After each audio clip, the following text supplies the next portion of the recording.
কে স্বাগত জানাচ্ছি pulse of পলিটিক্সে আমার আজকের আয়োজনে। জি ধন্যবাদ। অনেক ধন্যবাদ। আমি যেটি নিয়ে কথা বলতে চাই, বিডিআর বিদ্রোহ বা বিডিআর হত্যাকাণ্ডের প্রতিবেদন, সেটি এই লক্ষ্যে গঠিত স্বাধীন তদন্ত কমিশন প্রধান উপদেষ্টার কাছে জমা দিয়েছেন। আমি শুরুতেই আপনার কাছে, যদিও পুরোটা এখনো প্রকাশ হয় নাই কিন্তু বা প্রকাশ করা হয়নি, কিন্তু মোটামুটি জানা যাচ্ছে যে বিষয়বস্তু কি, মূল বিষয়গুলো কি, সেগুলো নিয়ে কথা হয়েছে। আপনি আপনার কাছ থেকে ডিটেলসে যাবার আগে এক লাইনে বা এক কথায় আপনার একটু অভিব্যক্তি জানতে চাই, আপনার মন্তব্য কি রিপোর্ট নিয়ে? ধন্যবাদ। এটা আমাদের জন্য আসলে এটা অত্যন্ত জাতি হিসেবে আমাদের জন্য দুর্ভাগ্যের, আমাদের জন্য কষ্টের, আমাদের জন্য এটা বেদনার। তো সেজন্য সত্য অবশ্যই প্রকাশিত হওয়া উচিত। সেটা সত্য যদি প্রকাশিত না হয় তাহলে জাতি ভবিষ্যতে এটা নিয়ে পথ হাতড়াতে থাকবে, অন্ধকারে ডানে বামে এই কানাগলির মতো ঘোরাঘুরি করে কানামাছির মতো চলতে থাকবে। সুতরাং সত্য প্রতিষ্ঠিত হওয়া উচিত বলে আমি মনে করি। এটা কি উদ্ঘাটিত হলো, সত্য উদ্ঘাটিত হলো বলে আপনি মনে করছেন? আমার মনে হয় আমরা যখন আলোচনায় যাব তখন সেটা আমাদের আমার যে ন্যারেটিভটা থাকবে সেটা হবে আমি একদম সাধারণের দৃষ্টিভঙ্গি থেকে বা এক সময়ের একজন যে সদস্য হিসাবে আমি হয়তো আমার যেটা উপলব্ধি, আমার যেটা প্রত্যক্ষ বা পরোক্ষভাবে যতটুকু আমি জেনেছি, সেটা যখন আমার বয়ানটা যখন আসবে তখন সেটাকে হয়তো তখন যারা আপনার শ্রোতা যারা আছেন বা দর্শক যারা আছেন তারা তখন সেটা বিচার বিশ্লেষণ করতে পারবেন বলে আমার মনে হয়। আচ্ছা, আহ, আহ, মূল তাহলে বিষয়বস্তুতে যাবার আগে আপনার কাছ থেকে একটু এটা মানে বুঝতে চাই যে আপনি বুঝতে পারছেন কি না যে এটি তো আসলে 30শে নভেম্বরে প্রতিবেদন জমা দেয় কমিশন, তারপরে 3রা ডিসেম্বর এই কমিশনের মেয়াদ আরও বাড়ানো হয়, বাড়িয়ে এটা 7 ডিসেম্বর পর্যন্ত করা হয়েছে। মানে প্রতিবেদন তো জমা দেওয়া হয়েছে, তারপরে মেয়াদ বাড়ানোর, এই কমিশনের মেয়াদ বাড়ানোর কারণ বুঝতে পারেন? হয়তো তারা কমিশনে হয়তো এটা তাদের পক্ষ থেকে আবেদন জানানো হয়েছে যে তারা হয়তো এটা সম্পূর্ণ করতে পারেন নাই, তো তাদের আরো সময়ের প্রয়োজন। কারণ সময়ের বাইরে গিয়ে কিছু করাটা তাদের জন্য, যেহেতু একটা কমিশন গঠন করা হয়েছে, একটা গ্যাজেট হয়েছে, সুতরাং তার নির্দিষ্ট সময়ের বাইরে গিয়ে তারা যদি কিছু করতে যায় সেটার জন্য অনুমোদনের প্রয়োজন আছে। সেই প্রয়োজনীয়তা থেকে হয়তো তারা আরো সময় বাড়ানোর জন্য আবেদন করেছেন। হ্যাঁ, সেটি বোধ হয়। তবে আসলে প্রতিবেদন জমা দেওয়ার পরে আসলে আর কি জন্য থাকতে পারে সেটি আসলে ঠিক বোধগম্য, বুঝতে পারছেন না নিশ্চয়ই কারণ তো আছে। সেখানে কোনো অবজারভেশন ওই প্রতিবেদনে কোনো অবজারভেশন হয়তো তারা যখন দিয়েছে, হয়তো কর্তৃপক্ষ যারা প্রতিবেদন জমা নিয়েছেন তাদের কোনো প্রত্যক্ষ যদি ওখানে যদি কোনো অবজারভেশন থাকে, সেটাকে হয়তো কারেকশন অথবা সেটাকে ডিডাকশন যাই করার জন্য সেটা হয়তো প্রয়োজন হতে পারে, তখন হয়তো। এবার তাহলে একটু মূল বিষয়বস্তুতে যাই, যে যেখানে যা বলা হচ্ছে যে এই হত্যাকাণ্ডের মধ্যে ছিল রয়ের কিলিং গ্রুপ।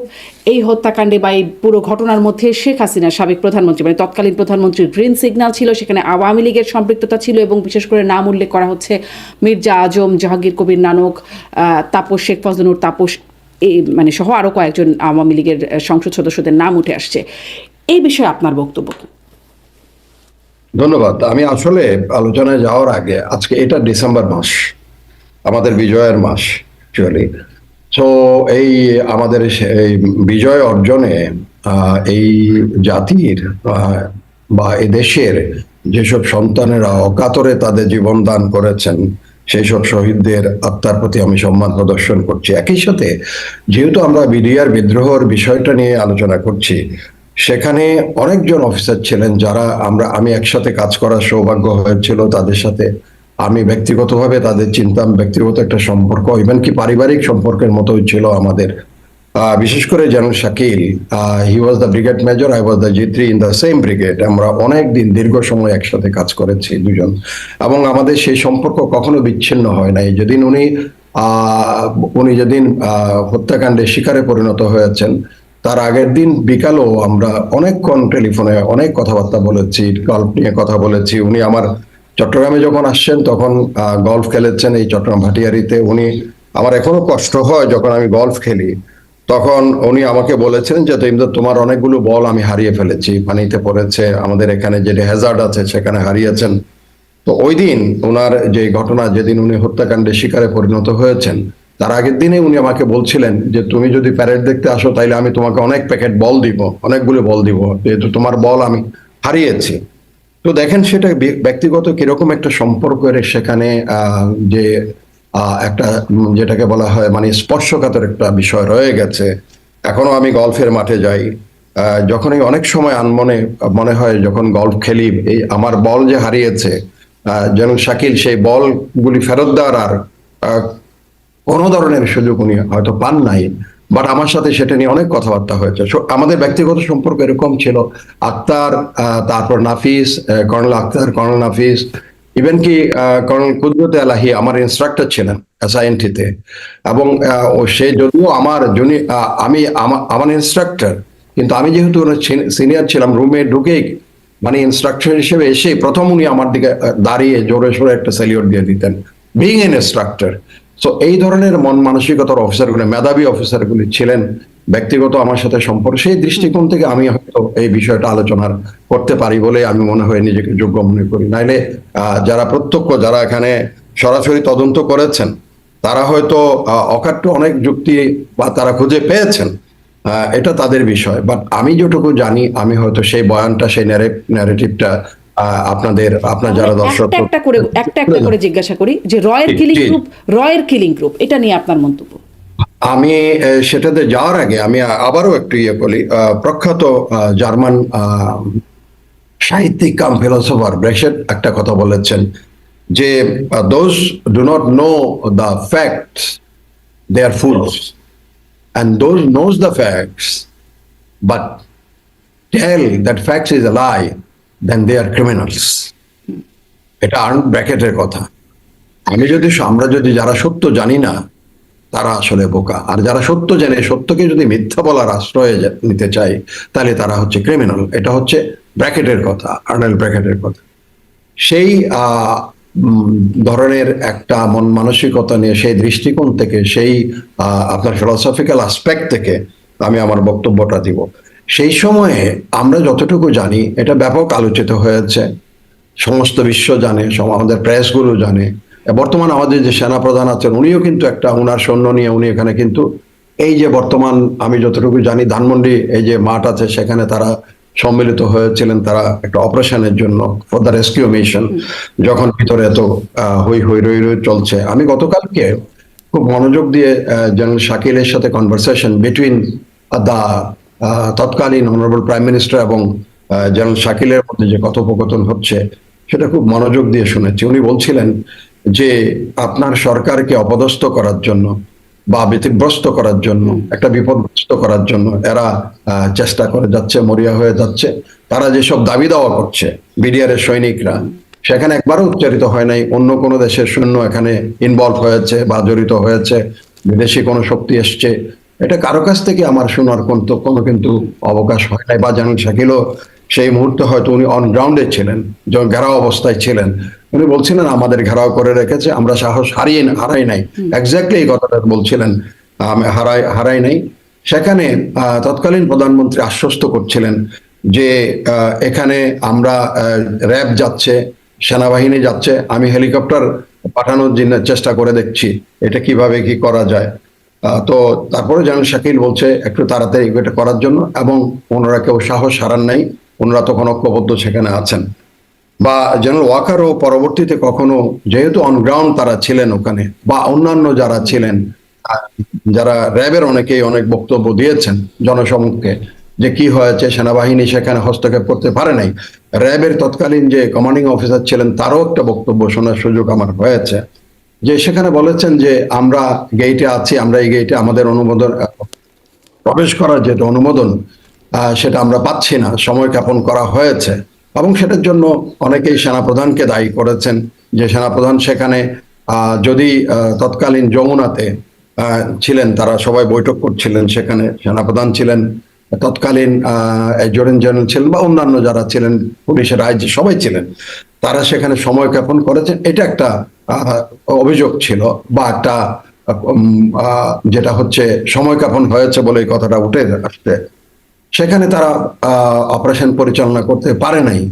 পরবর্তীতে হয়তো সেটা সেই ধরনের, যেটা এখানে হয়তো অনেক ধরনের ভুলভ্রান্তি হয়তো মিলিটারি সামরিক দিক থেকে হয়তো থাকতে পারে সেখানে, বাট সেখানে কখনো কিন্তু কোনো পক্ষ থেকে, মিডিয়া থেকে বা আপনার কোনো সেনাবাহিনীর পক্ষ থেকে বা র্যাব যারা ওখানে ছিল তাদের পক্ষ থেকে, বা যারা ওখান থেকে বেঁচে যারা ফেরত আসছে, বিডিআর এর যেসব অফিসাররা যাদের হায়াত ছিল আল্লাহ যাদের বাঁচিয়েছে, বা তারা কৌশলগত বিভিন্ন কারণ ভাবে বেঁচে ফেরত আসছে, কারো কাছ থেকে কিন্তু এই বয়ানটা আসে নাই। কিন্তু কিন্তু আপনি বলছিলেন যে যে মানে জেনারেল শাকিল যখন তৎকালীন প্রধানমন্ত্রীর সাথে কথা বলছিলেন যে আপনার সরকারকে অপদস্থ করার জন্য, সেই মুহূর্তে তো তার কাছে ইনফরমেশনও থাকবার কথা না যে এটি আসলে সরকারকে অপদস্থ করার জন্য হচ্ছে, রয়ের এজেন্টরা আসছে নাকি, মানে রয়ের কিলিং গ্রুপ আসছে নাকি? কারণ যদি থাকতোই এই তথ্য তাহলে তো তিনি আগেই কিছু প্রতিরোধমূলক ব্যবস্থা নিতেন, তাই নয় কি?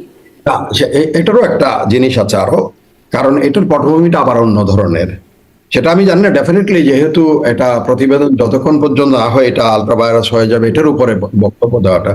বাট সেটা হচ্ছে, এটা তো আমি জানি, কারণ সেখানে যিনি গোয়েন্দা তৎকালীন বিডিআর এর যে, বা বর্তমানে বিজিবির যিনি গোয়েন্দা দেখতেন, বিষয় আসে দেখছেন, ওনার কাছে উনি একটা লিফলেট পেয়েছিলেন, এবং সেটা আমরাও শুনেছি, লিফলেট বিতরণ করেছে বিডিআর এর তৎকালীন বিডিআর এর সৈনিকরা।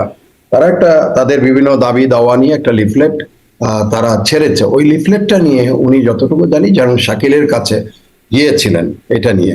এটা পরবর্তীতে শোনা কথা আরো, যে তখন এটা একটা প্রতি উত্তর দেওয়ার জন্য, ওই লিফলেটের একটা প্রতি উত্তর দেওয়ার জন্য কথা বলা হয়েছিল। কিন্তু সেখানে হয়তো এইটুকু ভুল হবে যে এই লিফলেট যারা ছেড়েছে, সৈনিকরা যারা, তাদের দাবি দেওয়া, তাদের যে সেগুলোর ব্যাপারে হয়তো তড়িৎ সিদ্ধান্ত গ্রহণ করা হয় নাই, এটা একটা আছে। আরেকটা জিনিস এখানে আছে, সেটা হচ্ছে এটা, কারণ আমি এর পরপরই, এই ঘটনার পরপরই আমি এখনো মনে আছে, এটা হচ্ছে যুগান্তর, দৈনিক যুগান্তরে আমি একটা উপসম্পাদকীয় লিখেছিলাম এটা নিয়ে।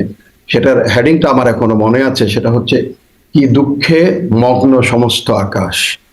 কি দুঃখে মগ্ন সমস্ত আকাশ। কারণ যেই অফিসাররা হত্যাকাণ্ডের শিকারে পরিণত হয়েছে তারা কিন্তু অসম্ভব মেধাবী এক একজন অফিসার। প্রত্যেকের যদি আমি একজনের এক একদিন আলোচনা করতে পারবো, এক একজনের তাদের জীবন, তাদের অর্জন, তাদের সততা, তাদের যে নিষ্ঠা, তাদের যে কর্তব্য, এগুলো কিন্তু সব প্রশ্নের বাইরে। এখন যেটা হয়েছিল, আমি যতটুকু, এটা আমি জেনারেল শাকিলের সাথে আমি সময়ে সময়ে ওখানে যেতাম, যেহেতু কথাবার্তা ওনার সাথে হতো, আমি ঢাকায় গেলেই ওনার অফিসে গিয়ে অনেক সময় আমি কাটিয়েছি।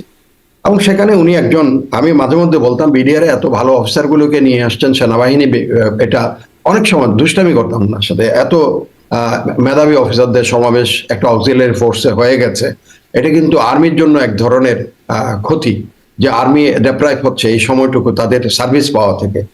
ওনার একটা উদ্দেশ্য ছিল, সেটা হচ্ছে উনি একসময় মিলিটারি সেক্রেটারি ছিলেন, এটা আমরা সবাই জানি যারা সেনাবাহিনীতে কাজ করেছি। সেখানে ওনার একটা উদ্দেশ্য ছিল বিডিআর এর যে যেটা বিশেষ করে পারস্পরিক আমাদের দুটা দেশের ভিতরে অভ্যন্তরে বিশেষ করে চোরাচালান যেটা হয়, সেটা উনি একদম স্পষ্ট, ওনার একটা এটা বোধ ছিল যে এটা একদিকে যে দেশের অর্থনৈতিক শিল্পায়ন এসবের ক্ষেত্রে ক্ষতিগ্রস্ত হচ্ছে, যেহেতু বাইরের থেকে মালামাল ঢুকে যাচ্ছে। আরেকটা হচ্ছে রাজস্ব খাত বঞ্চিত হয়, যে কোনো রাজস্ব পায় না, চোরাচালানের মাধ্যমে সব জিনিস চলে আসছে। এগুলি বন্ধ করার জন্য উনি বলছেন যে সৎ অফিসাররা যদি আসেন তাহলে তারাও এটাকে বন্ধ করবেন, তারা এগুলি কম্প্রোমাইজ। অফিসারদের একটা গ্যাদারিং, কিন্তু তার মানে তার একটা সদিচ্ছা, তার একটা, এখানে আমি একটু আরেকটা মিনিট বিশেষ করি। ওনার কথা ছিল যে যারা প্রফেশনাল ওরা কম্প্রোমাইজ করবে না, কারণ সে তার জীবনের অনেক দূর যাওয়া তো লক্ষ্যমাত্রা, সে কোনো ধরনের ডেভিয়েশনে যাবে না, কোনো ধরনের কম্প্রোমাইজ করবে না অন্যায়ের সাথে, দুর্নীতির সাথে। সুতরাং এদের এনে এখানে সমাবেশটা ঘটিয়েছিল, এবং তারা যেটা করেছিলেন, তারা তাদের সেক্টর কমান্ডাররা বিশেষ করে সেক্টরগুলোতে একেবারে কড়াকড়ি ভাবে তারা দুর্নীতির বিরুদ্ধে তারা একটা অবস্থান নিয়েছিলেন। এবং সেটাকে আমি যতটুকু জানি বিডিআর এর যারা একটু উপরে ডিডি তারা বলে ডিডি এবং এডিএ, তারা ডেপুটি ডাইরেক্টর এবং অ্যাসিস্ট্যান্ট ডেপুটি ডাইরেক্টর, এদের গ্রুপটা এরা অনেক সিনিয়র, এরা তখন এটার বিরুদ্ধে তারা অবস্থান নেয়, যে তারা যদি এই দুর্নীতির মধ্যে, তারাও কিন্তু অনেক সম্পদ আহরণ করেছিলেন সেই সময়ে। এগুলো কিন্তু এটা সত্য, ধ্রুব সত্য। রবীন্দ্রনাথের একটা কথা আছে যে সত্য বড়ই কঠিন, তবু সত্যকে বাসিলাম ভালো, সত্য কখনো করে না বঞ্চনা। আপনি সত্য কথা বলতেই হবে, এবং সেই কারণেই সেখানে অসন্তুষ্টিটা কিন্তু ধীরে ধীরে ধীরে ধীরে সেখানে এটা বাড়ছিল। সেটা হয়তো সেই অ্যাসেসমেন্টটা হয়তো তখন যারা কৌশল প্রণেতা ছিলেন তারা বা যারা এই গোয়েন্দা তৎপরতায় ছিলেন তাদের হয়তো এখানে একটা ব্যত্যয় ঘটেছে।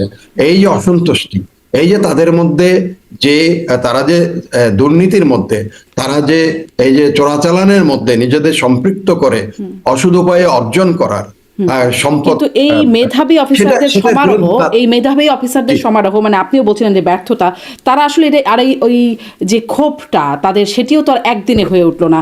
এতদিন ধরে তাদের পুঞ্জীভূত হচ্ছিল ক্ষোভ, তারা সেটা দুর্নীতি করতে পারছে না সেজন্যই হোক, বা তারা বেশি পরিশ্রম করছে সেজন্যই হোক, তারা সেটা বুঝতে পারলেন না। কিন্তু আমি যে প্রশ্নটা আপনাকে করছিলাম যে রয়ের কিলিং গ্রুপ সেখানে ছিল কিনা, এটা খুব একটা ভাইটাল প্রশ্ন আসলে। সেজন্য কারণ এটাও কিন্তু অনেকে বলছেন, যারা পরবর্তীতে গণমাধ্যমে কথা বলছেন, যে সেখানে হিন্দি ভাষাভাষী বা বাংলা না এরকম ভাষা, ইংরেজি না এরকম ভাষায় কথা বলতে শোনা যাচ্ছিল। এটিকে কি আপনি আমলে নেন? না, এটা আমি যেহেতু যারা তদন্ত কমিশনার তদন্ত কমিশন করেছেন বা কমিশনে যারা আছেন, তারা নিশ্চয়ই এটার কোনো যৌক্তিক তাদের মধ্যে একটা কনক্লুশন তাদের মধ্যে আছে। তারা হয়তো সেটা সাক্ষ্য প্রমাণ তাদের হাতে আছে, না হলে জাতির সামনে এত বড় একটা বক্তব্য বা এত বড় একটা জিনিস তারা সামনে নিয়ে আনতেন না। তারা যেটা নিবিড়ভাবে এটা পর্যালোচনা করেছেন, তারা তথ্যপত্র সংগ্রহ করেছেন, তারা সেখানে যদি সেরকম একেবারে অকাট্য তথ্যপত্র পাবেন সেটা তারা প্রতিষ্ঠিত করবেন যদি তারা পেয়ে থাকেন, এবং সেটার উপরে হয়তো, এবং এটা কিন্তু খুব একটা সহজ বিষয় নয়, অন্য একটা দেশের উপরে, এবং সেটা প্রতিবেশী দেশ, তার বিরুদ্ধে বিশাল একটা গুরুতর একটা অভিযোগ কিন্তু এটা উত্থাপিত হয়েছে। সেই গুরুতর অভিযোগটা উত্থাপন করার আগে যারা উত্থাপন করেন তাদের কাছে নিশ্চয়ই অকাট্য কোনো তথ্যপত্র আছে যেটা দিয়ে তারা প্রমাণ করবেন। নাহলে তারা যদি প্রমাণ করতে না পারেন, এটার যে গুরুত্ব, এটার যে একটা অসীম, যে এটার একটা আমি বলবো যে জাতির সামনে যেটা আসছে সেটা তাদেরকেই উপস্থাপন করতে হবে, তাদেরকেই সেটা প্রমাণ করতে হবে। সেটা থেকে তারপরে, এবং এমনও কি হবে যদি প্রতিবেশী দেশ তখন সে তথ্যপত্র বা যার বিরুদ্ধে অভিযোগ আনা হয়েছে তাহলে সে অভিযোগের, তারাও চাইবে যে কোন ভিত্তিতে আমার বিরুদ্ধে এই অভিযোগটা এসছে। তো সেটা তাদের কাছে নিশ্চয়ই সেরকম তথ্যপত্র আছে, কিছু একটা অকাট্য কিছু পেয়েছেন, সেজন্য তারা হয়তো সেটা সামনে এনেছেন। এখন সেটা আমরা অপেক্ষায় করব সেই তথ্যপত্র দিয়ে কিভাবে এটা প্রমাণ করা হয় বা কি কি জিনিস ওখানে আসছে। বাট জানি যে এই পর্যন্ত, এই কমিশনের আগ পর্যন্ত না স্বাধীন কোনো, আমাদের মিডিয়া তো ওখানে ছিল, অনেক মিডিয়া এক্সাজারেশন করেছে, তখন বিডিআর গেট গিয়ে অনেক কথাবার্তা বলেছে, সেনাবাহিনী এই করেছে, সেনাবাহিনীর অফিসারদের বিরুদ্ধে অতি উৎসাহী অনেক কথাবার্তা বলে ফেলেছে। তখন আমাদের কাছে সেটা মনে হয়েছিল যেটা একটা একেবারে আগুনে ঘি ডালার মতো। একদিকে ওখানে বিদ্রোহ চলছে, বাইরের থেকে মিডিয়া সেটাকে আরো উস্কানি দিয়েছে, কোনো মিডিয়া, এটা ঠিক, এটা আমিও দেখেছি, সেটা প্রচার করছে, ওখান থেকে একদম সরাসরি সম্প্রচারে ব্যস্ত হয়ে গেছে। সেখানে কথাবার্তা বলা হচ্ছে, বিদ্রোহের বিরুদ্ধে কথা বলে বা বিদ্রোহ কেন হচ্ছে সেটা না বলে সেখানে একবারেই সেনাবাহিনীকে জড়িয়ে বক্তব্য দেওয়া শুরু হয়েছিল। তো সেটা কিন্তু আমাদের মনে আছে এবং এখনো মনে কষ্ট সেটা। মিডিয়া যে কি ধরনের একটা হলুদ সাংবাদিকতা বিস্তৃত করতে পারে সেটা কিন্তু আমার এখনো মনে আছে, এবং সেটা ইন্ধন জুগিয়েছে, আরো উৎসাহ জুগিয়েছে। কোথায় উৎসাহ জুগিয়েছে? সারা বাংলাদেশে যেখানে বিডিআর এর সেক্টরগুলো ছিল, যা সৈন্যরা ছিল, তারা আরো উৎসাহ বোধ করেছে, যার জন্য দিকে দিকে বাংলাদেশের বিভিন্ন জায়গায়, ইভেন কি বাইতুল ইজ্জতের মতো যেখানে বিডিআর সেন্টার, সেখানেও তারা বিদ্রোহ করেছিল।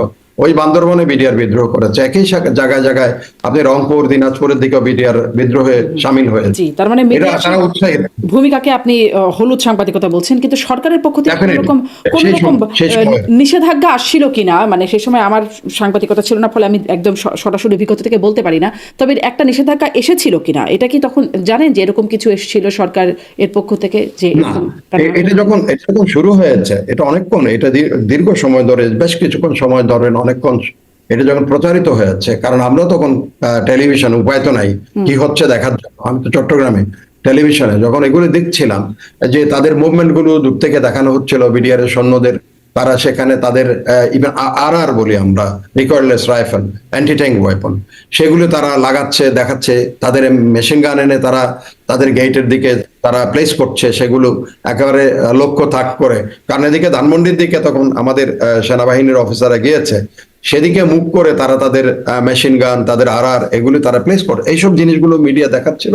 একই সাথে রিগ্রেসিভ যেগুলো ছিল কিছু কিছু বক্তব্য, সেগুলো সেনাবাহিনীর পুরো সার্বিক অবস্থানের বিরুদ্ধে যাচ্ছিল, তখন হয়তো পরবর্তীতে সেটা জেনেই হয়তো কর্তৃপক্ষ সেটাকে বন্ধ করেছে, ওই নিষেধাজ্ঞাটুকু জি, ছিল। আমি এবার মানে আরো কতগুলো গুরুত্বপূর্ণ বিষয়, আসলে প্রশ্ন তো জি, একসাথে জি। অনেকগুলো ছিল, সেটা হচ্ছে শেখ হাসিনা বা তৎকালীন প্রধানমন্ত্রীর গ্রিন সিগন্যাল ছিল। এই বিষয়ে কি পরবর্তীতে মানে আপনি কি এই বিষয়ে কনভিন্স হতে পেরেছেন, বা আপনার সাথে যারা কাজ করছেন, আপনার ফেলো কলিগ যারা আছেন?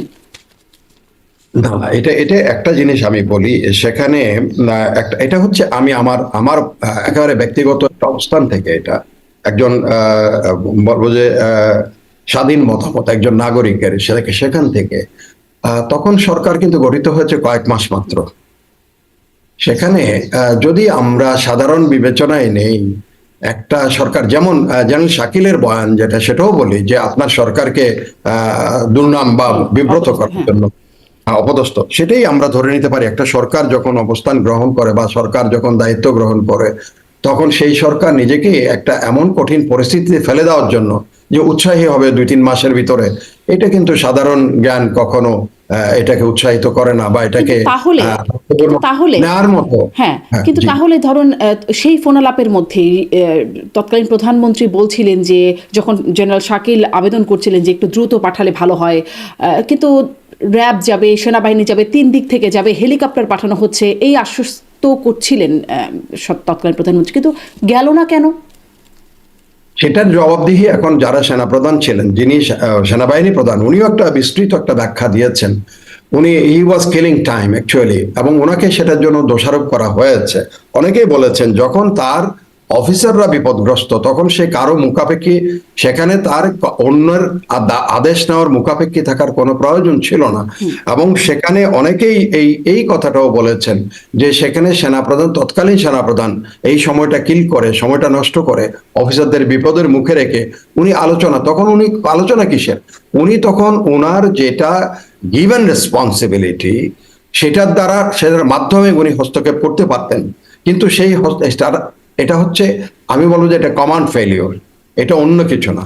এটা কিন্তু কমান্ড ফেলিওর। উনি যে কমান্ড নিয়েছেন, সেখানে কমান্ডের মধ্যে তার যে কি কি দায়িত্ব বর্তায় এই বিপদ মুহূর্তে, সেটা হয়তো উনি পরিপূর্ণভাবে সেখানে পালন করতে ব্যর্থ হয়েছেন।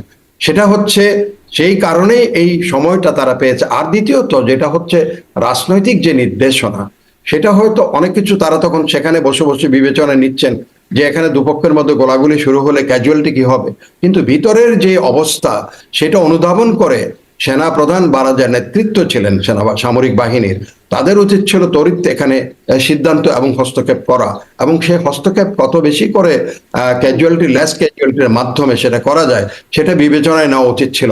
ওনার সেটা অপেক্ষায় কমান্ড ফেলিওর বুঝলাম, কিন্তু একদম সুপেরিয়র কমান্ড, মানে প্রধানমন্ত্রী, তিনি তো বললেন যে পাঠাচ্ছি, মানে 3 দিক থেকে উনি পাঠাচ্ছি।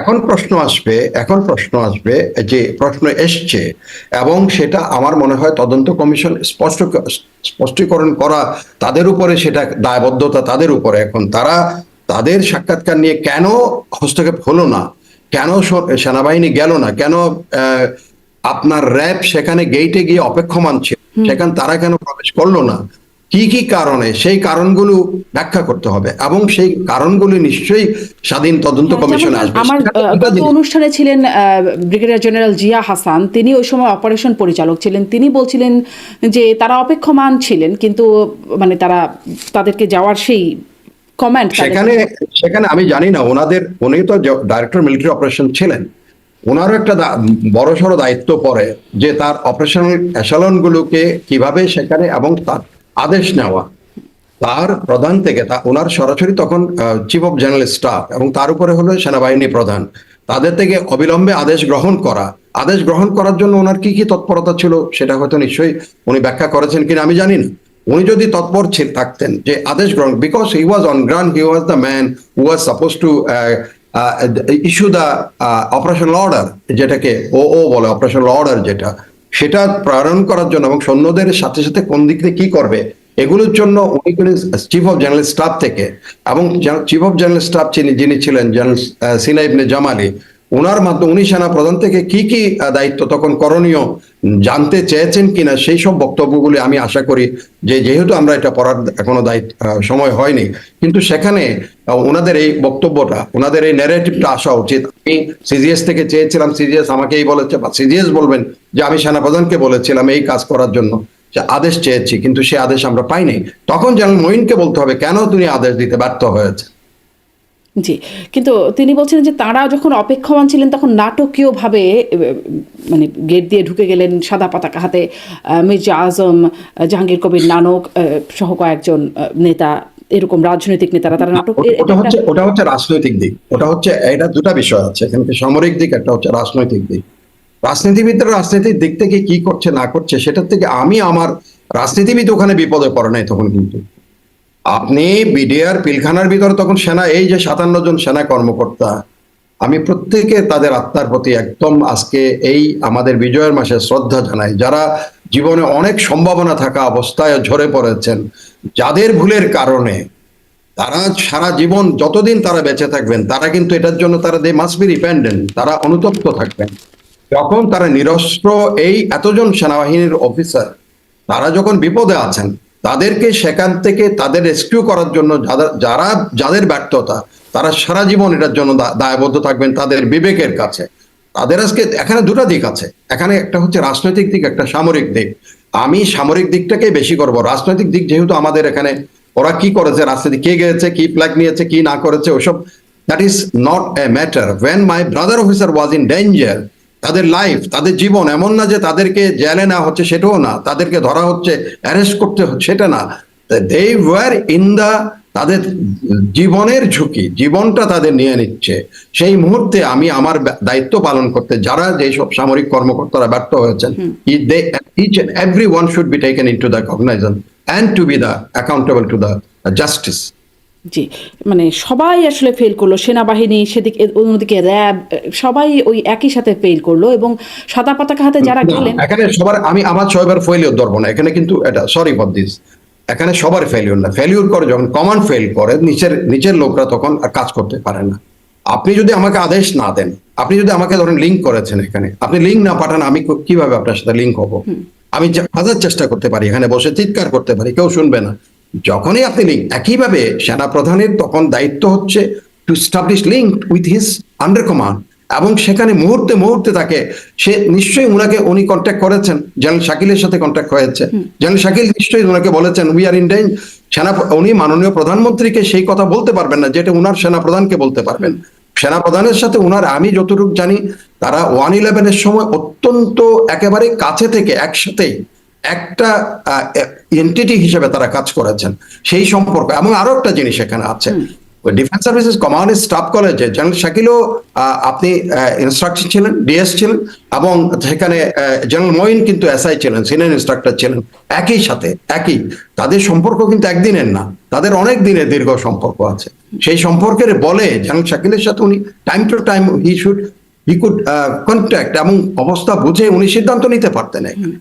এখানে প্রধানমন্ত্রীর সাথে যখন কথা হচ্ছিল, আমি একটু শেষ করি, একজন রাজনীতিবিদ গুরুত্ব বুঝবেন না, মিলিটারি অপারেশন কি করে করতে হবে, তাহলে উনি মিলিটারি কমান্ডার হয়ে যেতেন, তাহলে উনি সেনা প্রধান হয়ে যেতেন। এখানে রাজনীতির দোষারোপের থেকে আমি বেশি করে জোর দিব যে আমাদের যেখানে সেনাবাহিনী, সামরিক বাহিনী প্রস্তুত, 46 ব্রিগেড মুভ করেছে, সেখানে র্যাব গেটে গিয়ে দাঁড়িয়ে আছে, সেখানে এটার হচ্ছে আমরা যেটা বলি সেনাবাহিনী দেশের ডেটারেন্ট এফেক্ট, আপনি নিবারণমূলক। সেখানে তার যদি ক্যাজুয়ালিটির ভয় অনেকে করতে পারতো, অতিরিক্ত ক্যাজুয়ালিটিস হয়ে যেতে পারে, যেহেতু এটা ঘনবসতি সম্পন্ন এলাকা। আবার দুটা পক্ষের মধ্যে আমাদের একই দেশের একটা অক্সিলারি ফোর্স, একটা মেইন ফোর্স, তার মধ্যে যদি কোনো ধরনের একটা সংঘাত শুরু হয়, এটা ব্যাপ্তি লাভ করতে পারতো, এটা দেশের প্রত্যন্ত অঞ্চলগুলিতে ছড়িয়ে পড়তে পারতো। প্রত্যেকটা সেনাবাহিনীর সামরিক গ্যারিসন সেখানে তার বিডিআর এর সেক্টরগুলির উপর আক্রমণ পরিচালনা করতে পারতো, শুরু হয়ে যেতে পারতো। এবং এটা এক ধরনের, হয়তো আজকে গৃহযুদ্ধ এড়ানো গেছে, সেটা কিন্তু আমরা হয়তো গৃহযুদ্ধ হয়নি বলে এখন মনে হচ্ছে যে এখন তো কেন গৃহযুদ্ধ ছড়ানো হয় নাই, এরকম কথা আমরা বলতে পারি না। হয়তো সেটা থেকে আমরা পরিত্রাণ পেয়েছি, বাট এটার একটা সম্ভাবনা, রাজনৈতিক দৃষ্টিভঙ্গি হয়তো সেসব দৃষ্টিকোণকে মানে বিবেচনা আপনার কি করবে। মনে হয় যে গৃহযুদ্ধ এড়াতেই মানে রাজনৈতিক নেতাদেরকে পাঠানো, সেনা আম- আমার কর্মকর্তাদেরকে? আম- আমি আমি আমি আমি সেটা সেটা বলছি, রাজনৈতিক বিবেচনা হয়তো গৃহযুদ্ধ বা অতিরিক্ত জনসংখ্যা, ঢাকা শহরের যে ঘনত্ব, যে ঘনবসতি, সেটাকে বিবেচনায় তারা নিতে পারে, হয়তো তারা নিতে পারেন, এটা তারা বলবেন তাদের বক্তব্যের মধ্যে তারা কি কি জিনিসগুলো তারা সেনাবাহিনী তো নিয়েছে। সেরকমই ট্রেন্ড না যে মানে সিভিলিয়ানদের ক্যাজুয়ালিটি না করে কিভাবে না না না না না না, আপনি আমি আমি আপনাকে বলি, এখানে সেই ট্রেন না, এখানে যদি কোলাটারাল ড্যামেজ বলে একটা জিনিস আছে, কোলাটারাল ড্যামেজ। আপনি কোনো কিছুর মধ্যে নাই, আপনি ঘুমাচ্ছেন, আপনার বাড়ি ঘর ওখানে আছে, চারিদিকে তোর এই ধানমন্ডি এলাকায় মানুষ চারিদিকে, ওই পারে ওদিকে নিউ মার্কেট থেকে শুরু করে এদিক উত্তর দক্ষিণ। আপনি যখন এই গুলিটা once you fire you can get it back. আপনি যখন এটা দিয়ে, আর এটা কোনো ক্ষুদ্রাস্ত্র দিয়ে কাজ না, এখন যখন তাদেরও যত প্রতিপক্ষেরও যখন আপনারা এই যে আর বলতেছি যেখানে মেশিন গান আছে, তার ওখানে মর্টার আছে, সে যখন আপনি তার উপর আক্রমণ পরিচালনা করবেন, সে তখন তাকে মরিয়া হয়ে তাকে তার পক্ষটাতে, তাকে তার অবস্থানটাকে সে সংহত করার জন্য সে চেষ্টা করবে হয়তো, অথবা তারা পালিয়েও যেতে পারতো হয়তো। তারা রিগ্রেস যখন ট্যাঙ্ক দেখলে বা উপর থেকে হেলিকপ্টার গানশিপ গুলো দেখলে বা এ ধরনের একটা থেকে জিনিস থেকে তারা হয়তো পালিয়ে যেতে পারতো, এটা হতে পারত। অথবা ওর যেটা হতো সেটা হচ্ছে পারস্পরিক মুখোমুখি হয়ে দুই পক্ষের মধ্যে একটা যুদ্ধ শুরু হতে পারতো। ক্যাজুয়ালিটি হয়তো তখন এখন অনেক বেশি হতে পারতো, শয়ে হতে পারতো। সাধারণ মানুষরা তার শিকারে পরিণত হতো, কারণ সাধারণ মানুষদের আপনি ওয়ার্নিং দেন নাই যে আপনারা সরে যান, আমরা যুদ্ধ শুরু করছি, আপনারা সরে যান, আমরা গোলাগুলি শুরু করব। ওই অঞ্চলে কিন্তু কোনো মানুষকে তখন কিন্তু সরানো হয় নাই। যারা ব্যক্তিগত উদ্যোগে চলে গেছে তারা হয়তো চলে গেছে, হয়তো রাজনৈতিক বিবেচনায় হয়তো থাকবে তার ক্যাজুয়ালিটিকে কমানো বা ক্যাজুয়ালিটি না হওয়া, না দেখা, বা তারা ভিতরের গুরুত্ব বোঝার কথা না। আমার কথা হলো এখানে সামরিক বাহিনীর যে বোঝার কথা, অনুধাবন করার কথা, সে অনুযায়ী তার সিদ্ধান্ত নেওয়ার কথা, সেখানে আমাদের গুরুতর, আমি বলবো যে একেবারে কমান্ড ফেলিউর রয়ে গেছে, যার জন্য এই ঘটনাগুলো, এতগুলো অফিসারের হত্যাকাণ্ডের শিকারে তারা পরিণত জি, হয়েছে। কিন্তু ওই যে শুরুতে যে প্রশ্নটা করছিলাম রয়ের কিলিং গ্রুপ কিনা, তার সাথেই আরেকটু যোগ করে বলি যে প্রতিবেদনে আসলো ভারতীয় নাগরিকরা এসেছে 921 জন না 17 জন, কতজন যেন একটা সংখ্যা আছে, 9 শতাধিক ভারতীয় নাগরিক এসেছে, সেখানে ঢুকেছে, তারা বিডিআর দপ্তরের মধ্যে ঢুকেছে। জিয়া হাসান, আমার অনুষ্ঠানের ব্রিগেডিয়ার জেনারেল জিয়া হাসান অবসরপ্রাপ্ত, তিনি বলছিলেন যে তিনি 200% শিওর যেটা বিডিআর সৈন্যদের কাজ না। অন্যদিকে সেনাপ্রধান রাওয়া ক্লাবের একটা অনুষ্ঠানে বলেছিলেন যেটা বিডিআর সেনাদের দ্বারাই সংগঠিত হয়েছে, full stop, no if no but. আপনার আসলে কোনটা মনে হয় যে দুই রকম আমি বক্তব্য এখানে আছে? আমি আমি আমি একটা কথা বলবো, যেহেতু যে উনি অত্যন্ত দায়িত্ববান একজন ব্যক্তি এবং অত্যন্ত মেধাবী, এবং director military operation is a very sensitive appointment in the military. উনি আজকে দীর্ঘ বিডিআর হত্যাকাণ্ড বা বিদ্রোহ, আমি শুরুর দিকে একটু শুনেছিলাম উনি এটাকে বিদ্রোহ বলতে চাচ্ছিলেন না। আমি জানি না কোন পার্সপেক্টিভস উনি বলছেন, একটা পারসেপশনের কথা উনি বলতে চাচ্ছিলেন। বাট এটা যে বিদ্রোহ, এতে কোনো সন্দেহ নাই। এটা হচ্ছে তার পুরা, এটা সেনাবাহিনীর বিরুদ্ধে শুধু বিদ্রোহ নয়, এটা বিদ্রোহ হচ্ছে তার পুরো কমান্ডের। জেনারেল শাকিল কি ডিজি ছিলেন নাকি ডিজি ছিলেন না? ওখানে যারা সেক্টর কমান্ডার ছিলেন তারা কি সেক্টর কমান্ডার ছিলেন না? তাদের বিরুদ্ধেই তো এই জিনিসটা হয়েছে। সেটাকে কি বিদ্রোহ? একের অধিক লোক যখন একত্র হয়ে কোনো কিছু করে, দ্যাট ইজ দ্য বিদ্রোহ, দ্যাট ইজ দ্য মিট্রিনি। তো উনি কেন যে এটা বিদ্রোহ বলতে চান না, এটাও আমার বক্তব্যের মধ্যে না। আরেকটা জিনিস আমার জানার বিষয়, সেটা হচ্ছে সুদীর্ঘ এই সময় আজকে কখনো উনি দায়িত্ব নিয়ে, ওনার তো একটা মনোবেদনা থাকার কথা ছিল, ওনার তো এটা নিয়ে প্রচন্ড একটা মনোকষ্ট অপ্রকাশ সত্য প্রকাশের সাহস থাকা উচিত ছিল, যে সত্যটা আমি প্রকাশ করি যে আমার দেশের অভ্যন্তরে এই ধরনের ঘটনা ঘটেছে। সেটা দীর্ঘ সময় ধরে এই জিনিসটা রাখা, তাহলে এই জিনিসটা অনেক আগের থেকে আরো রিজলভ করা যেত, আরো বেশি করে এই জিনিসটার উপরে জাতি জানতো, এবং এত দীর্ঘ সময় নেওয়া, এটা এক ধরনের, এটা কি একটা কারণ এটা হতে পারে যে ওই সময়টা খুব আমি বলি এটা এক ধরনের, এটাও আমি আমি প্রশ্ন করছিলাম। লেফটেন্যান্ট জেনারেল জাহাঙ্গীর আলম, যিনি এখন বর্তমানে স্বরাষ্ট্র উপদেষ্টা, তিনি তদন্ত কমিটির আমি আসি, ওই কথাটাই আমি আসি। সেখানে আপনি এটা খুবই ইন্টারেস্টিং দেখেন, দুজনেই উনার অনেক সিনিয়র অফিসার, একজন জুনিয়র একজন সিনিয়র অফিসার। জেনারেল জাহাঙ্গীর, আমি যতদূর জানি উনি আমার আবার সৌভাগ্য হয়েছিল একই সাথে আমি যখন জয়েন করেছি, উনি ফার্স্ট ফিল্ড রেজিমেন্টে, he was the second in command, আমি তখন ওই ইয়েতে জয়েন করেছি। আবার এই যে সেক্টর কমান্ডার একজন আক্তার, চট্টগ্রামের যে সেক্টর কমান্ডার ছিল আক্তার, কর্নেল আক্তার, আমি একসাথে আমরা রেজিমেন্টেশন করেছি ওনার এই আন্ডারে, ওনার এই ইউনিটে, ফার্স্ট ফিল্ড রেজিমেন্টে। জেনারেল জাহাঙ্গীরকে আমি সেই দৃষ্টিকোণ থেকে চিনি, অত্যন্ত সৎ এবং মেধাবী একজন অফিসার। ওনার সততা নিয়ে কেউ কোনোদিন কোনো প্রশ্ন তুলতে পারবেন না, এবং সততার ব্যাপারে উনি কখনো কম্প্রোমাইজ করেন না। তাহলে জাহাঙ্গীর সে সময়ে উনি ছিলেন তদন্ত প্রধান, এই যে বিডিআর বিদ্রোহের, উনি সেখানে যে রিপোর্ট দিয়েছেন, সেই রিপোর্ট যদি এখন অসত্য হয় তাহলে উনি অসততার দায়বদ্ধ হবেন। আর যদি উনি রিপোর্ট দেন সেটাকে চ্যালেঞ্জ করার, উনি সেটা খণ্ডন করতে পারবেন। আরেকটা জিনিস যেটা আপনি জেনারেল ওয়াকার সেনাবাহিনী প্রধানকে নিয়ে বলছিলেন, সেনাবাহিনী প্রধান বলেছিলেন যে উনি রাওয়াতে এটা বিডিআর সৈন্য দ্বারা হয়েছে, there is no but, no if, no, এই ধরনের কথাবার্তা উনি বলেছেন। বলেছিলেন স্টপ। কারণ হচ্ছে কি, সেটার পেছনে উনি আবার যুক্তিও দিয়েছিলেন। সেটা হচ্ছে উনি বলেছেন যে এটা যদি নতুন করে কোনো কিছু এগুলি করা হয়, যে এদের যে শাস্তি, এদের বিরুদ্ধে যে অভিযোগ, যারা যে দোষী, যারা এই বিদ্রোহে অংশগ্রহণ করেছে, তারা কিন্তু পার পেয়ে যাবে আইনে। তখন তারা বলবে কি, আমরা তো কিছু না, এই যে আসছে বাইরের থেকে লোক এসে করছে, আমরা কিছুই করি নাই, আমরা কিচ্ছু জানি না। দ্য কিলাররা, আপনি সত্যকে ধামাচাপা দেওয়ার জন্য বা সত্যকে রেল করার জন্য যদি কোনো কিছু করে থাকেন, আপনি ইতিহাসে দায়বদ্ধ থাকবেন। এবং সত্য কিন্তু কখনো, এটা কিন্তু অনুন্মোচিত থাকে না, বহুদিন পরেও সত্য কিন্তু প্রকাশিত হয় যে আমি এই কাণ্ডটা করেছিলাম, সত্যকে আমি সেটাকে অপ্রকাশিত ধামাচাপা। কোনটা সত্য? সেই সময় যেটা বের হলো সেটা সত্য, নাকি এই সময় যেটা বের হচ্ছে সেটা সত্য, নাকি ভবিষ্যতে?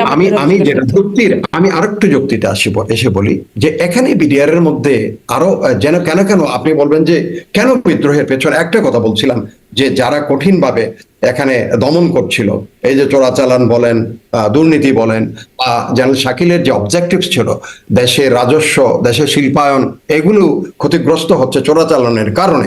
কারণ আপনি যেই জিনিস আমার এখানে উৎপাদিত হবে, সেটা যদি বাইরের থেকে আপনি নিয়ে আসেন, তাহলে আমার এখানে উৎপাদনের শিল্প কারখানা কেন গড়ে উঠবে? আপনি যদি চোরাচালানের মাধ্যমে চলে আসেন, তাহলে আমি রাজস্ব পাবো কি করে? রাজস্ব তো পাবো না। ট্যাক্স যেটা আছে, সাধারণ মানুষ সেই ট্যাক্সটা পাবে না। দুই দিক থেকে ক্ষতি। আরেকটা জিনিস এখানে আছে, 1/11 সময় জেনারেল শাকিল একটা জিনিস করেছিলেন, আমি জানি না যে অন্যরা আপনার অনুষ্ঠান এটা বলেছেন কিনা, প্রায় 200 কোটি টাকার মতো, এটা ঐতিহাসিক সত্য। এটা এখনো পর্যন্ত অর্থ মন্ত্রণালয় কেউ যদি দেখে, তারা দেখতে পাবেন কোটি টাকার মতো এনে উনি যেটা বাজার নিয়ন্ত্রণ করার জন্য, যেহেতু বাজারটা ভোলাটাইল ছিল, এটার কারণ ছিল যখন সামরিক বাহিনী জায়গায় জায়গায় বিভিন্ন ব্যবসা কেন্দ্রে, বিশেষ করে বিভিন্ন গোডাউন, চট্টগ্রামে করেছে একটা গোডাউনে, এখানে বিশাল গোডাউনে তারা অভিযান পরিচালনা করে ওখানে যারা ইম্পোর্ট করেছে তাদের কেস দিয়েছে, তাদেরকে অ্যারেস্ট করেছে। সব ব্যবসায়ীরা অনেকটা হয়ে গেছে, আনসেটেল হয়ে গেছে, তারা অনেকটা ভয় ভীতি সন্ত্রস্ত হয়ে তারা এলসি খুলছে না। জিনিসপত্র হঠাৎ করে আপনি যদি আজকে যদি ইম্পোর্টের জন্য ধরেন গমের মৌসুমে গমটা ইম্পোর্ট করার জন্য এলসি না খোলেন, আপনি গমের শীতের মৌসুমে যদি আপনি শস্য, যেটা আমাদের এখন এই যে রবি শস্য যেটা আমরা বলি শাকসবজি, সেটা আপনি গরমের দিনে গিয়ে আপনি পাবেন না। তো গমটা ইম্পোর্ট করতে হয় অন টাইম। একইভাবে আপনি রোজার সময় ছোলা মলা এগুলি বাঙালিরা খুব বেশি খায়, ইম্পোর্ট করতে হয়। এগুলির মধ্যে শর্টেজ পড়ে গিয়েছিল, যেহেতু ব্যবসায়ীরা অনেকটা ভীত সন্ত্রস্ত ছিল। General Shakil took the lead. ওখানে উনি প্রায় 200 কোটি টাকার মতো থোক বরাদ্দ নিয়ে এই ডালভাত কর্মসূচি চালু করেছেন। ডালভাত কর্মসূচিটা বিডিআর এর সৈন্যদেরকে ওতপ্রোতভাবে জড়িত করেছে। সেখানের মধ্যে তেল পুড়েছে, বিডিআর এর গাড়ি চলেছে, বিডিআর এর সৈন্যরা কাজ করেছে, কিন্তু সেটা যেহেতু বৃহত্তর বাজারকে নিয়ন্ত্রণ করার জন্য উনি সেটা পদক্ষেপটা নিয়েছিলেন। এই ইভেনকে এখান থেকে ব্যবসায়ীদের থেকে, এই খাতুনগঞ্জ চট্টগ্রাম থেকে চাল ডাল এইগুলি সব কিনতেন, তেল কিনে নিয়ে যেতেন বড় বড় কোম্পানিদের থেকে। এগুলি নিয়ে বিভিন্ন খোলা বাজার খুলেছেন উনি। এগুলি বিডিআর এর সৈন্যরাই তারা চালন করে। তারা দেখতো প্রতিদিন তারা লক্ষ লক্ষ টাকার জিনিসপত্র বিক্রি করতেছে, চাল বিক্রি করতেছে, ডাল বিক্রি করতেছে, তেল বিক্রি করতে, ইভেন কোনো কোনো ক্ষেত্রে তারা গরু জবাই করে গরুর মাংস তারা বিক্রি করেছে, এসব ইয়েও আছে। সেখানে তারা দেখে দিন শেষে তারা লক্ষ টাকা জমা করছে, এই টাকা যাচ্ছে কোথায়? সাধারণ সৈনিকদের মধ্যে হয়তো এটা একটা মনে করছে এটা বোধহয় অফিসাররা সারাদিন বিক্রি টিক্রি করে, এটা বোধহয় সেক্টর কমান্ডার বা এটা বোধহয় ইয়েতে চলে যাচ্ছে, এই ধরনের একটা, এটাকে যে তাদেরকে অবহিতকরণ, সেই ধরনের কর্মসূচি কিন্তু বিডিআর এর ছিল বলে আমার জানা নাই। এগুলি হয়তো আপনার এই যে তদন্ত কমিশনের রিপোর্টে জিনিসগুলো, তাদের মধ্যে উত্তেজনা, তাদের মধ্যে আপনি বৈরী মনোভাব, তাদের মধ্যে বিদ্রোহের যে এক ধরনের মানস গঠন, এগুলো কেন হয়েছে সেগুলোর কারণগুলো কিন্তু যথার্থভাবে নিশ্চয়ই আমি মনে করি আসছে এখানে। তখন তাদের মধ্যে এই ধারণাটাও একটা ছিল যে এটাকে তাদেরকে ব্যবহার করে অফিসাররা একটা ব্যবসা করছে, সেই ব্যবসাগুলো কোথায় যাচ্ছে টাকা পয়সার এইসব হিসাব নিকাশ তাদের ভিতরে।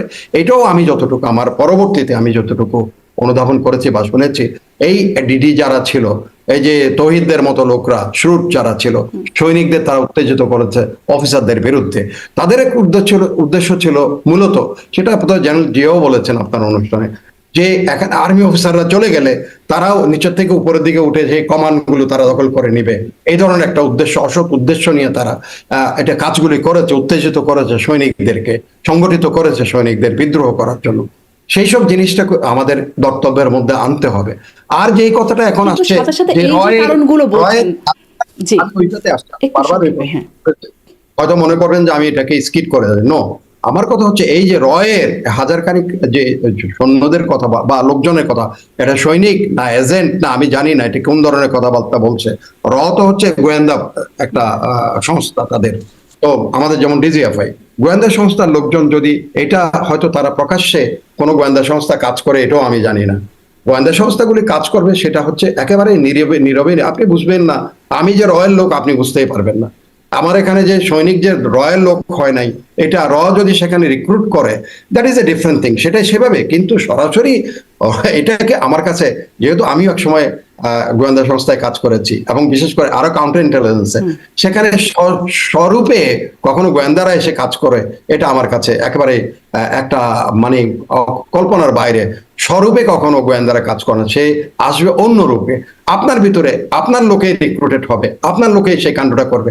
যদি এই কথা বলা হতো যে মিডিয়ারের এত লোককে রিক্রুট করেছে, তারা এই কাণ্ডটা করেছে, সেটা কিন্তু যৌক্তিক হতো। কিন্তু যদি বলা হয় যে একেবারে 900 লটবহর নিয়ে এখানে হত্যাকাণ্ডে করার জন্য, পরিচালনা করার জন্য আসছে, এটা আমার কাছে হাস্যকর এবং অবাস্তব মনে হয়। আমি এই জন্য এই উত্তরটা আপনাকে দেওয়ার জন্য এই সময়টুকু নিয়েছি। ধন্যবাদ। অনেক ধন্যবাদ। আপনি ওই যে বলছিলেন যে কি কারণে এই বিদ্রোহটা হতে পারে বা এই হত্যাকাণ্ডের ঘটনাটা ঘটতে পারে, কতগুলো কারণ সাথে সাথে, যেটি জেনারেল জিয়া হাসান বলছিলেন, সাথে সাথে আরও কয়েকজন আর্মি অফিসারের কথা আমি বিভিন্ন গণমাধ্যমে শুনছিলাম, সাক্ষাৎকার তাদেরকে বলছিলেন যে সিলেটে এবং রৌমারীতে বিএসএফ এবং বিজিবির একটা মানে বিডিআর তৎকালীন তাদের মধ্যে সংঘর্ষের ঘটনা ঘটেছিল, সে কারণে তারা ক্ষুব্ধ ছিল, তাদের একটা প্রতিশোধ স্পৃহা ছিল, সেটির একটা বহিঃপ্রকাশ এখানে।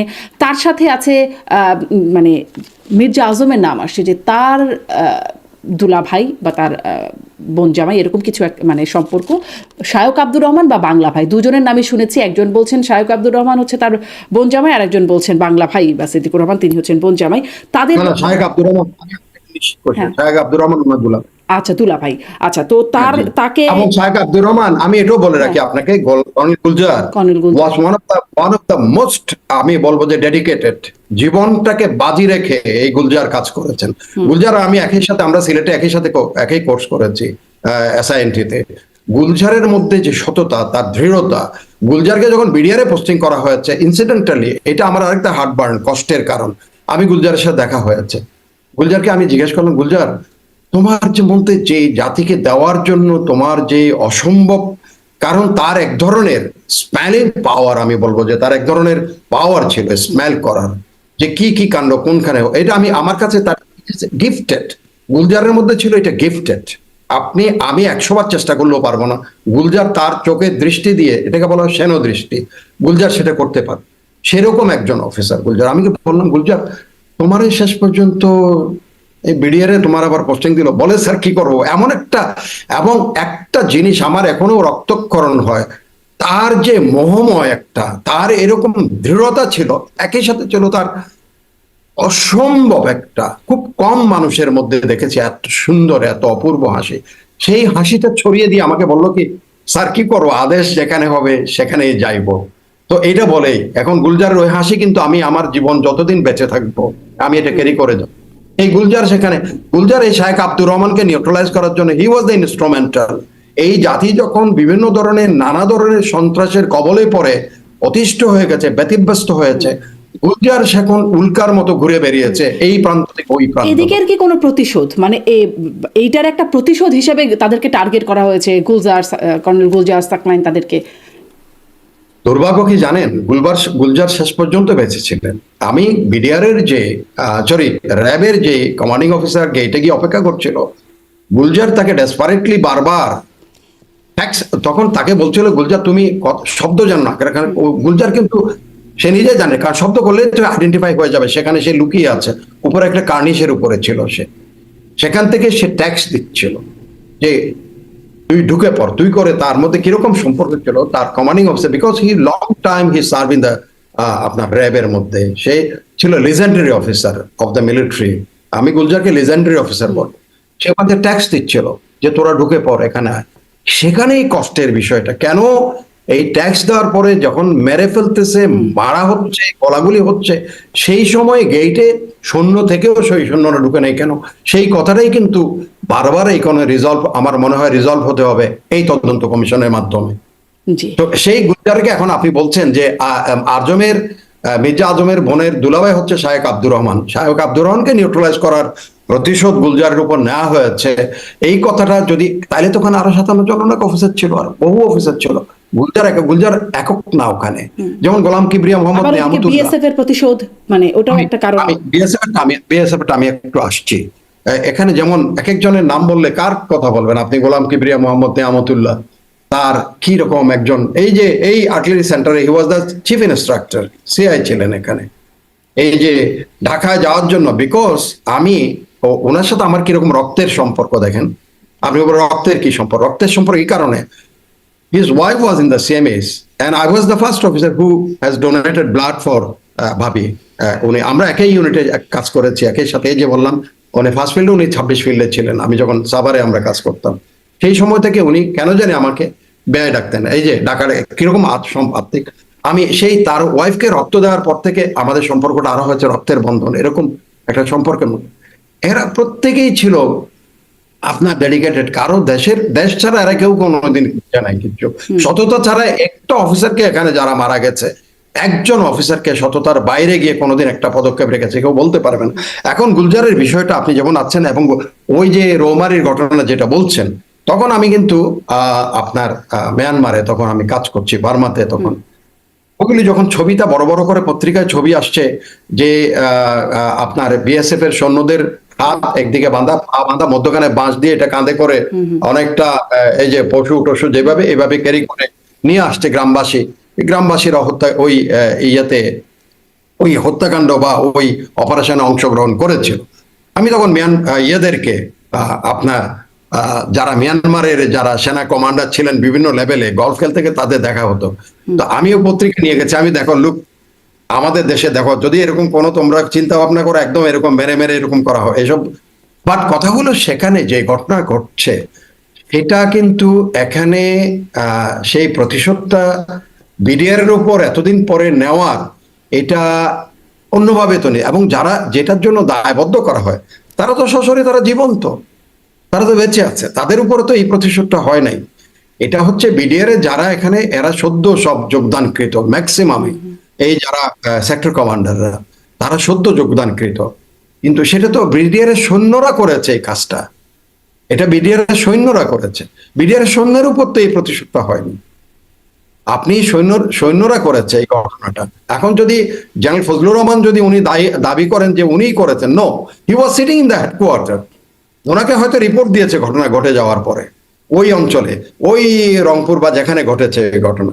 এখন যদি ইফ হি ক্লেইমস দ্যাট আমি অর্ডার করেছি, no, it was not a design, it was not a declared operation, এটা হচ্ছে বাই অ্যাক্সিডেন্ট, ইট হ্যাপেন।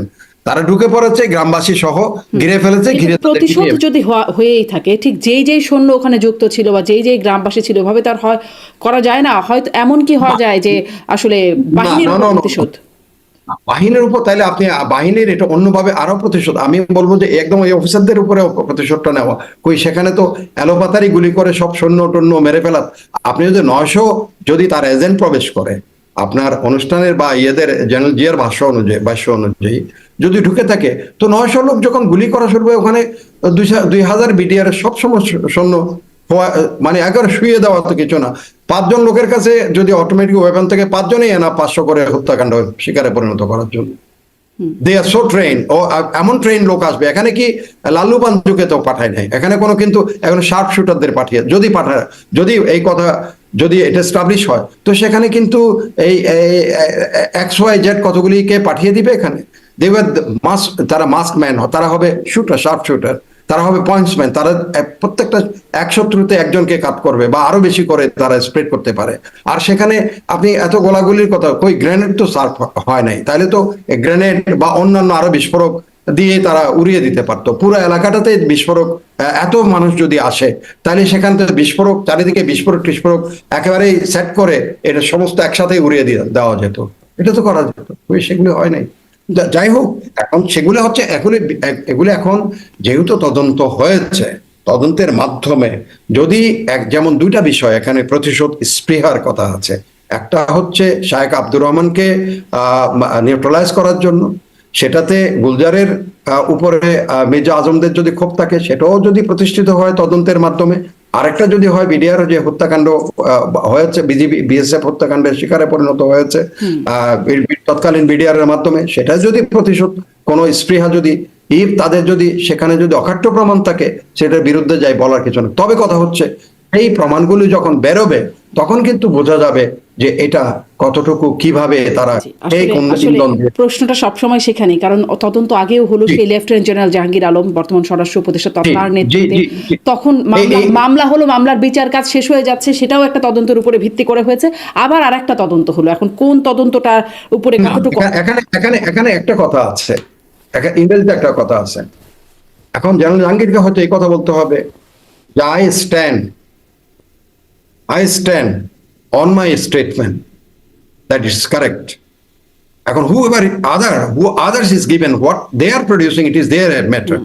আমি সেটা জানি না তারা কি করেছে, আমার যেটা করেছি সেটা আমি সত্যের মধ্যে আছে।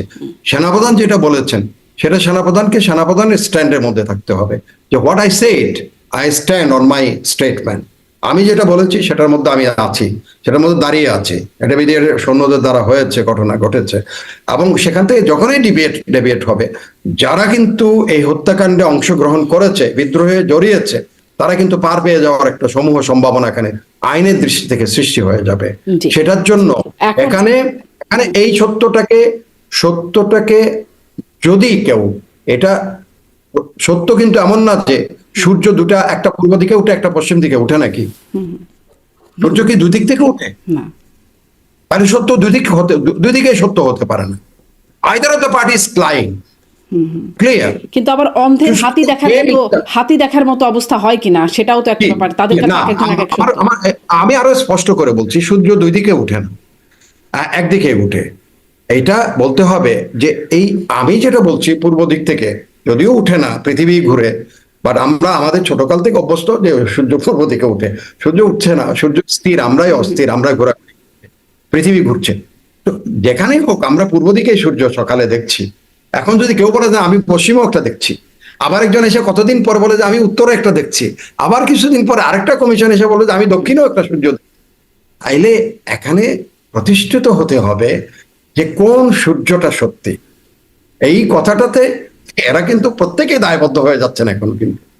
কারণ ইনি যদি কেউ যদি অসম্পূর্ণ করে থাকেন, কেউ যদি অসৎ বিবৃতি দিয়ে থাকেন, তারা দায়বদ্ধ হবেন জাতির কাছে, তারা দায়বদ্ধ হন বিবেকের কাছে, তারা দায়বদ্ধ হন সত্যের কাছে, তারা দায়বদ্ধ হন 57 জন অফিসার যারা হত্যাকাণ্ডের শিকারে পরিণত হচ্ছেন, তারা যেন বিচার বঞ্চিত না, সেটা কিন্তু নিশ্চিত করতে হবে। কিন্তু এখন মানে সেই তদন্ত কমিটির প্রধান লেফটেন্যান্ট জেনারেল জাহাঙ্গীর আলম, তিনি এখন এই বিষয়ে কথা বলছেন না। তাকে গণমাধ্যমে অনেকেই অ্যাপ্রোচ করার চেষ্টা করেছেন, তিনি এই বিষয়ে মুখ খুলছেন না। আর একটা বিষয় একটু ছোট্ট করে শুনি, খুব ছোট্ট করে যদি বলেন। এখন অনেকের নাম আরও আসছে, বর্তমান আইজিপি বাহারুল, তিনি দায়িত্বরত, এখন তার নাম আসছেন, তার অবহেলা, তার দায়িত্ব অবহেলা ছিল, তার দায় আছে। তৎকালীন আরো অনেক কর্মকর্তাদের নাম উঠে আসছে। এটি আপনি কি কালকে আমি পত্রিকায় দেখেছি, এটাও বেদনাদায়ক। আমার কথা হচ্ছে এটা, এগুলি প্রকাশিত যতক্ষণ পর্যন্ত আইন দ্বারা এটা বা এটা যে তদন্ত কমিশন একটা রিপোর্ট আসতে পারে, এটা প্রকাশিত হয়ে এই যারা, যেমন ধরেন কালকে জেনারেল সিনা ইবনে জামালির ছবি এখানে দেখলাম, জেনারেল তখন এয়ার মার্শাল জিয়া ছিলেন, তখন উনি বিমান বাহিনী প্রধান ছিলেন, ওনার ছবি, এই যে আপনি বললেন আইজিপির কথা আসছে, এগুলো আমার মনে হয় অনেকটা before establish the through the an authentic or the recognized court, আপনি তদন্তের মধ্যে অনেক কিছু, তাহলে যেমন জাহাঙ্গীরের তদন্ত একটা আসতেছে, আবার এর মধ্যে একটা বোধহয় বেসামরিক একটা তদন্ত কমিশন হয়েছিল তখন, সেগুলো রিপোর্ট এখন এটা অনেকটা ক্যারেক্টার অ্যাসাসিনেশনের পর্যায়ে পড়ে যেতে পারে, কারণ উনি তো কিছুই বলেন নাই কিন্তু ওনার ছবিটা পত্রিকায় চলে আসছে। দেখেন জেনারেল জিয়া কিন্তু সরি এয়ার মার্শাল জিয়ার ছবি চলে আসছে পত্রিকাতে, জেনারেল সিনা ইবনে জাম্মালি এরা ডেডিকেটেড অফিসার। আমার কথা হচ্ছে এটা এস্টাবলিশ হওয়ার আগে কোনো কিছুর দ্বারা প্রমাণিত আপনি আনছেন, এলিগেশন আসছে তারা জড়িত বা তাদের কমন ফেলিওর এই ধরনের কথাবার্তা বলছেন, সেগুলো এখন ছবি টবি পত্র পত্রিকায় চলে আসা, এটা এক ধরনের যেমন তার চরিত্রের উপর বা তার সারা জীবনের যে সামরিক তার চাকরি জীবনের যেটা অর্জন, সেটার উপর যেমন একটা প্রশ্নবোধক জিনিস চলে আসবে, একই সাথে আমাদের বাহিনীগুলোর ভিতরও এক ধরনের আলোচনার অবকাশ সৃষ্টি করে দিচ্ছে। জি, কিন্তু আনোয়ার এটা